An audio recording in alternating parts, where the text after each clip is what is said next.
blistering barnacles. Useless blinker. ശമ്പളം വാങ്ങി ഞൊട്ടി തിന്നിട്ട് ജോലി ചെയ്യാതെ സെൽഫ് ഡിഫൻസ് നോക്കിയ സ്കൗണ്ടറൽ. സാർ ആരെ പറ്റി പറയുന്നു? എന്നെ തന്നെയാണോ? ആ പൗലോസ് അച്ഛന്റെ ബോഡി കണ്ടപ്പോ ആ മൊമെന്റിൽ അവനെ പൊക്കണമായിരുന്നു. ഷെട്ടിയെ ഭാര്യയും കൊച്ചിനെയും പുന്നരിക്കാൻ ആളിനെ വിട്ടു ആദ്യം. അവരുടെ സേഫ്റ്റി ആണല്ലോ പ്രധാനം. അത് നന്നായില്ലേ സാർ? അതുകൊണ്ട് അവരെ സേഫ് ആയിട്ട് താഹിർ സാബിന്റെ അവിടെ എത്തിക്കാൻ കഴിഞ്ഞില്ലേ? അതിനല്ലേ കഴിഞ്ഞുള്ളൂ. ഷെട്ടി രക്ഷപ്പെട്ടില്ലേ?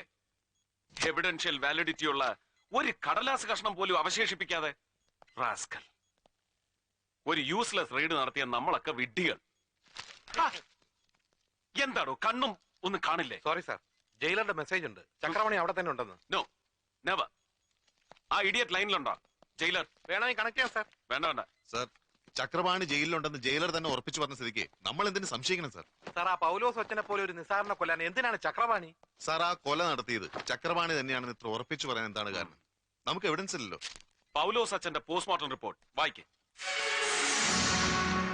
മൂർച്ചയേറിയ നീളമുള്ള ആയുധം കൊണ്ട് കഴുത്തു മുതൽ നെഞ്ചിലൂടെ ലങ്സും ലിവറും ഡയഫ്രോം കട്ട് ചെയ്ത് വിസറയിലെത്തി നിൽക്കുന്ന ആഴമേറിയ മുറിവ്. Close it and read this. Sir, ഇതാ റോയി അലക്സിന്റെ പോസ്റ്റ്മോർട്ടം റിപ്പോർട്ട് അല്ലേ? യാ. കോസ് ഓഫ് ഡെത്ത്, മരണകാരണം വായിക്കേ. നായ്ക്കളോ അതുപോലുള്ള മൃഗങ്ങളോ ഏൽപ്പിച്ച ആഴമേറിയ മുറിവ്, അതേ തുടർന്നുണ്ടായ bleeding. Anything more? Nothing sir. Dog bite. It's a close file. Reopen it. Take page number 7. Postmortem നടത്തിയ ഡോക്ടേഴ്സ് പോലും നിസ്സാരമായി തള്ളിയ പേജ് നമ്പർ 7 വായിക്കേ. മരണകാരണമല്ലെങ്കിലും കഴുത്തിൽ നിന്ന് ലങ്സിനെയും ലിവറിനെയും ടച്ച് ചെയ്ത് വിസറ വഴി കടന്നു പോകുന്ന മൂർച്ചയുള്ള ഏതോ ആയുധം കൊണ്ടുള്ള മുറിവ്.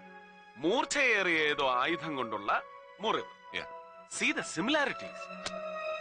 പൗലോസ് അച്ഛന്റെയും റോയ് അലക്സിന്റെയും മൃതദേഹങ്ങളിൽ ഒരേ സ്പോട്ടിൽ ടച്ച് ചെയ്യുന്ന ഒരേ തരത്തിലുള്ള മുറിവുകൾ ഉണ്ടായിരുന്നു. മീൻസ് രണ്ട് കൊലപാതകങ്ങളുടെയും പിന്നിൽ മേർഡർ മോഡസ് ഓപ്പറാൻഡി റിപ്പീറ്റ് ചെയ്യുന്ന ഒരേ കൊലയാളി ഉണ്ടായിരുന്നു. Am I right? Yes sir. ചില കുറ്റവാളികൾ അങ്ങനെയാണ്. അവരുടെ ഒരു സാഡിസ്റ്റിക് വീക്ക്നെസ് ആവർത്തിക്കും. റോയ് മരിച്ചു എന്ന് ഉറപ്പാക്കിയിട്ടും ആ ശവശരീരത്തിൽ പോലും ചക്രപാണി വെട്ടിയിരിക്കുന്നു. That is criminal schizophrenia. അതിവനുണ്ട് ചക്രപാണിക്ക്.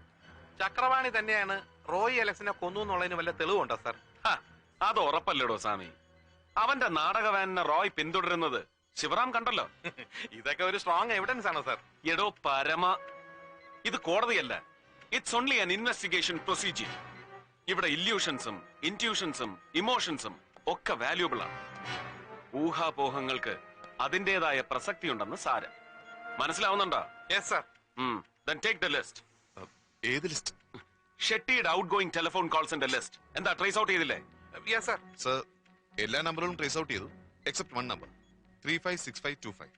എന്തുകൊണ്ട് അത് ട്രേസ് ഔട്ട് ചെയ്തില്ല? അല്ല, ഇതൊരു അൺലിസ്റ്റഡ് നമ്പറാണ് സർ. ടെലിഫോൺ ഡയറക്ടറിയിലില്ല. സാർ, കോർട്ട് ഓർഡർ ഇല്ലാതെ എക്സ്ചേഞ്ച് ചെയ്ത് പറയത്തില്ല. 356525 unlisted. Come on, let's make it enlisted. Sir, എങ്ങനെ? ഇമ്മീഡിയറ്റ് കോർട്ട് ഓർഡർ ഉണ്ടാക്കും അല്ലേ സാർ? എടോ സ്വാമി, വെറുതെ തലച്ചോറ് വൃത്തികേടാക്കല്ലേ. Number നമുക്കറിയില്ലേ? Just dial the number and find out. That's all. Yes sir.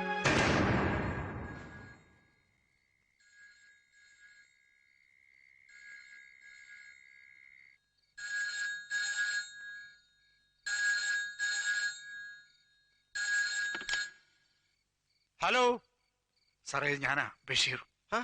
ബഷീറോ? നീ ഇത് എവിടെ നടാ പോയി? ഞാൻ എന്നാലും എന്റെ ചെറുക്ക, നീ ഒരുമാതിരി മറ്റേടത്തെ മുങ്ങലല്ലേ മുങ്ങിയത്. നിന്നെ കാണാനില്ലെന്ന് കണ്ടപ്പോഴേ മൂപ്പര് ചക്രപാണിയെ ജയിലിൽ നിന്ന് വരുത്തി പൗലോസച്ചനെയും കാച്ചിയിട്ട് സകുടുംബം മുങ്ങി. എന്നെ പോക്കണം കേടാ മനുഷ്യനെ. ഉള്ള വേണ്ടാതിനല്ല ഫോണിൽ കൂടെ വിളിച്ചു പോകുന്നേ. ആ, അത് നേരാ. എന്നാ വേണ്ട, പറഞ്ഞതിങ്ങി എടുത്തിരിക്കുന്നു. നീ ഇപ്പൊ എവിടുന്നാ? മുതലാളി എവിടെ ഉണ്ട് സാർ? അത് കൊള്ളാം. അതങ്ങനെ എന്നോട് പറയോ? ചക്രപാണിയോ? അതൊക്കെ ആലീസിന്റെ ഡിപ്പാർട്ട്മെന്റാ.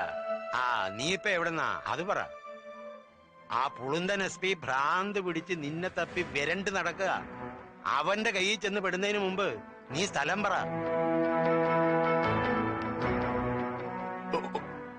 ഓവർബ്രിഡ്ജിനടുത്താ. ആ, അവിടെ തന്നെ പതുങ്ങിക്കോ. ഞാൻ ദാ എത്തിപ്പോയി.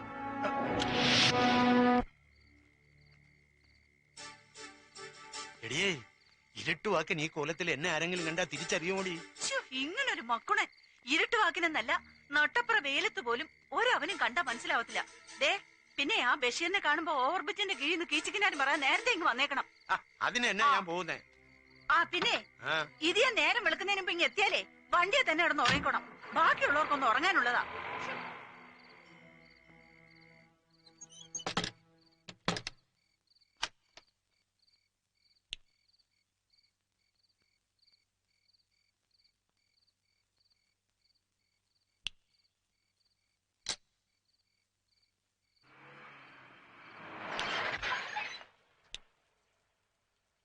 ഓ വടക്കോട്ട് പോയും ദേ വരുന്നു. പിന്നെ നല്ല ഒന്നാന്തര ആമ്പർന്നോമാര് പാലയിലും രാമപുരത്തും ഉണ്ടായിരുന്നു എന്ന് പറഞ്ഞിട്ട് എന്താ കാര്യം?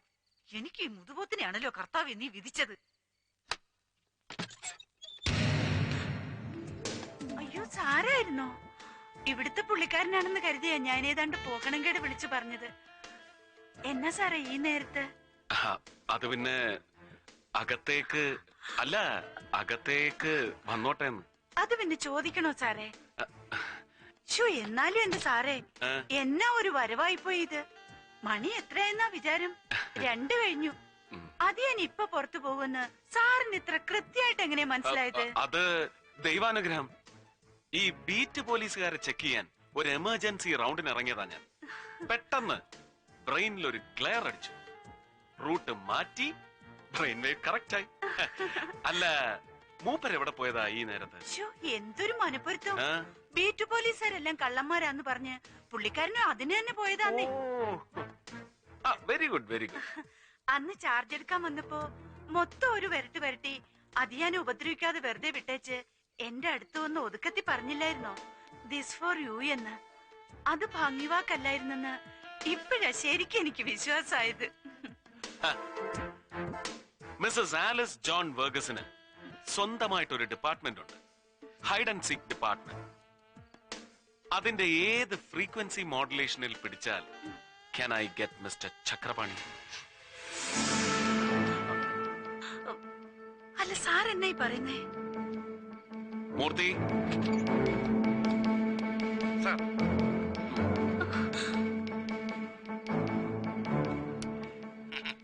അതൊക്കെ ആലീസിന്റെ ഡിപ്പാർട്ട്മെന്റാ. നീ ഇപ്പൊ എവിടെന്നാ അത് പറ. അത് പറ, എവിടുന്ന്? അതങ്ങ് പറ മോളെ.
Huh?